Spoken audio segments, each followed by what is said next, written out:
السلام علیکم ورحمۃ اللہ وبرکاتہ۔ عزیز طلباء، اللہ کی ذات سے امید ہے آپ سب خیر و عافیت سے ہوں گے۔ اسلامیات سلسلہ نمبر 5 جماعت پریپ ششم کے لیے آج ہم علم التجوید کا آغاز کریں گے۔ آج کے سبق کی ابتدا میں ہم مل کر دعا پڑھ لیتے ہیں۔ آپ میرے ساتھ اس دعا کو دہرا لیں۔ رب اشرح لی صدری ویسر لی امری واحلل عقدۃ من لسانی یفقہوا قولی رب زدنی علما۔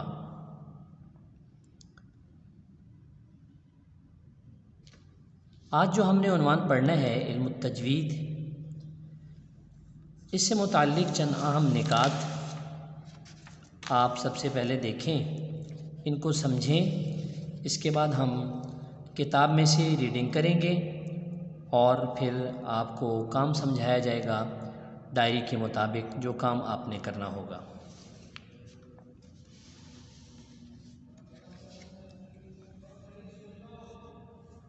یہ سب سے پہلا ہمارا آج کا پوائنٹ ہے، تجوید کے لغوی معنی کیا ہے؟ تجوید کے لغوی معنی کیا ہے؟ تجوید کے لغوی معنی ہے حسن اور خوبصورتی۔ تجوید کے لغوی معنی کیا ہے؟ حسن اور خوبصورتی۔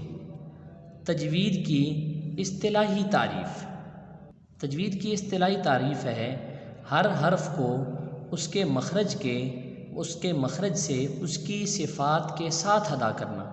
ہر حرف کو اس کے مخرج سے اس کی صفات کے ساتھ ادا کرنا۔ اس کے بعد لحن کا کیا معنی ہے؟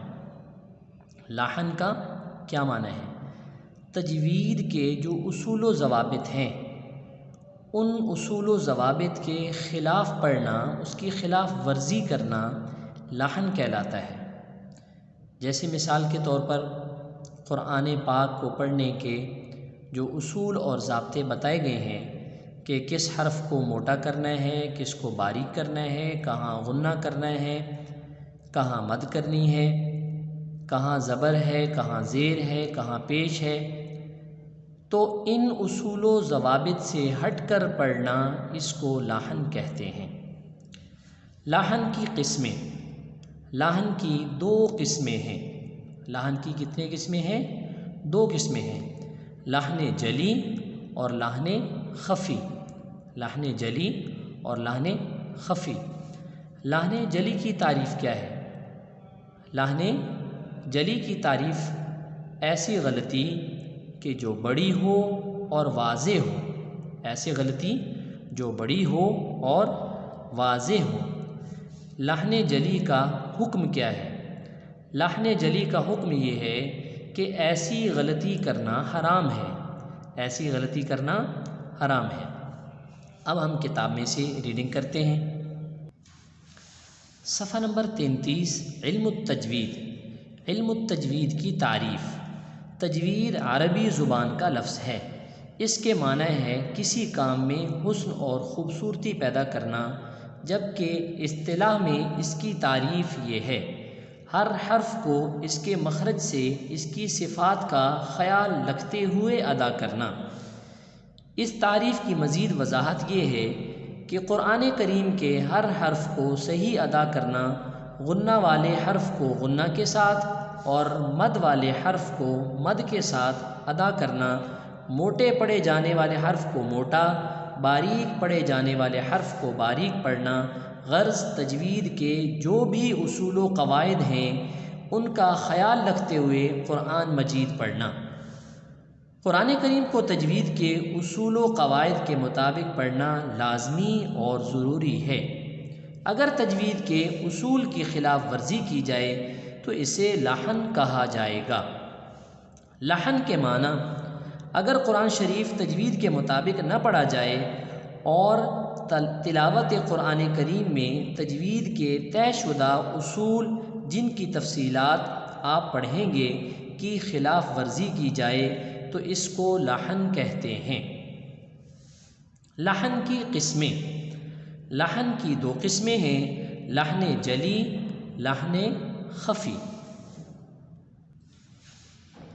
لحن جلی، لحن جلی کا مطلب ہے تلاوت قرآن میں نمایاں اور واضح غلطی کرنا، یعنی ایسی غلطی کرنا کہ جو صاف طور پر سمجھ میں آ جائے کہ فلاں جگہ قرآن شریف پڑھنے میں غلطی کی گئی۔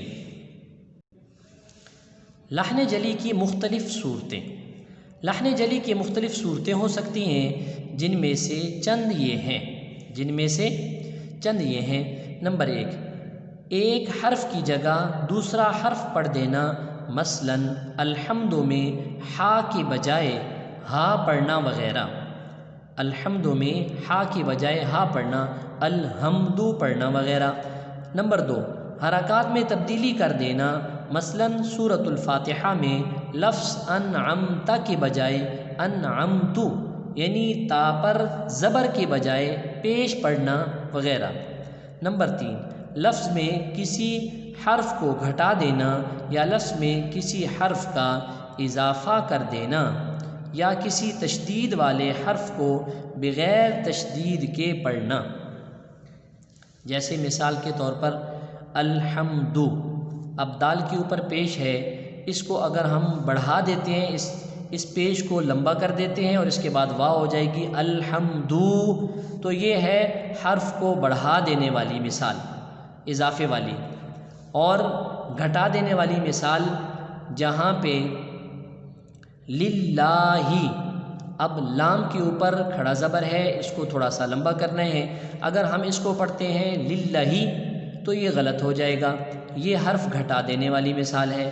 اسی طرح تشدید والے، یعنی جس حرف پر شد ہے تو اس کو تشدید کے بغیر، شد کے بغیر پڑھنا، جیسے رب العالمین، با کے اوپر شد ہے تو اس کو ہم اگر پڑھتے ہیں رب العالمین تو یہ غلطی ہے اور یہ لحن جلی یعنی بڑی غلطی ہے۔ اس کی 3 صورتیں عزیز طلباء آپ نے یہاں پڑھی ہیں، یہ سب صورتیں لحن جلی کہلاتی ہیں، اس لیے کہ لحن کے معنی ہے غلطی اور جلی کے معنی ہے نمایاں اور واضح۔ یہ غلطیاں چونکہ بہت نمایاں اور واضح ہوتی ہیں، اس لیے ان کو لحن جلی کہا جاتا ہے۔ لحن جلی کا حکم، قرآن کریم کی تلاوت میں لحن جلی کرنا حرام ہے۔ قرآن کریم کی تلاوت میں لحن جلی کرنا حرام ہے، یعنی لحن جلی کے ساتھ پڑھنا ناجائز ہے۔ اور اسی طرح اگر کوئی شخص اس بات کا علم رکھتا ہے کہ فلاں شخص تلاوت قرآن میں لحن جلی کا ارتکاب کرتا ہے تو اس کی تلاوت سننا بھی جائز نہیں ہے۔ سننے والا اگر غلطی اس کی نہ بتائے تو یہ سننے والا بھی گناہ گار ہوگا۔ لحن جلی کے حرام اور ناجائز ہونے کی جہاں دوسری وجوہات ہیں، ان میں سے ایک سب سے بڑی وجہ یہ ہے کہ اس سے معنی میں تبدیلی آ جاتی ہے اور بعض تبدیلیاں کفر کی حد تک پہنچ جاتی ہیں، تو اس لیے لحن جلی کرنا حرام ہے۔ عزیز طلباء، اب آپ کتاب میں دیکھیں آپ نے کام کیا کرنے ہیں۔ عزیز طلباء، جو آپ سبق پڑھ چکے ہیں، اس سبق کے مطابق آپ نے ایک تو خالی جگہ پر کرنی ہے۔ جیسے آپ دیکھیں سوال نمبر 1، مندرجہ ذیل خالی جگہ کو مناسب الفاظ سے پر کیجیے۔ تجوید ڈیش عربی ڈیش زبان کا لفظ ہے، تجوید ڈیش زبان کا لفظ ہے۔ آپ پیچھے پڑھ چکے ہیں کہ تجوید کس زبان کا لفظ ہے؟ عربی زبان کا۔ یہاں سے دیکھ کر آپ نے اس کو یاد بھی کرنا ہے اور اس کو لکھنا بھی ہے۔ اسی طرح تجوید کے لغوی معنی ہے کسی کام میں ڈیش اور خوبصورتی پیدا کرنا، یہ بھی آپ پیچھے پڑھ چکے ہیں، کسی کام میں حسن اور خوبصورتی پیدا کرنا۔ تجوید کے اصولوں کی خلاف ورزی کی جائے تو اسے ڈیش کہا جائے گا، یہ بھی آپ پیچھے پڑھ چکے ہیں کہ اگر تجوید کے اصولوں کی خلاف ورزی کی جائے تو اسے لحن کہا جائے گا۔ لحن کی ڈیش قسمیں ہیں، یہ لحن کی قسمیں بھی آپ پڑھ چکے ہیں۔ لحن کی 2 قسمیں ہیں، لحن جلی اور لحن خفی۔ اس کے بعد صفحہ نمبر 37 پر آپ نے سوالات ہیں، ان کے مختصر جوابات لکھنے ہیں۔ علم تجوید کی اصطلاحی تعریف تحریر کریں۔ یہ تعریف بھی آپ عزیز طلباء پیچھے پڑھ چکے ہیں، ہر حرف کو اس کے مخرج سے اور اس کی صفات کا خیال رکھتے ہوئے ادا کرنا۔ آپ نے اس کو اسی طرح یاد بھی کرنا ہے اور یہاں آپ نے لکھنا بھی ہے۔ لحن کے معنی تحریر کریں، لحن کے معنی تحریر کریں۔ لحن کے معنی آپ یہاں پڑھ چکے ہیں کہ اگر تجوید کے اصول کی خلاف ورزی کی جائے تو اسے لحن کہا جائے گا۔ یہ اس سوال کا جواب ہے۔ سوال نمبر 3 ہے، لحن جلی کی تعریف لکھیں۔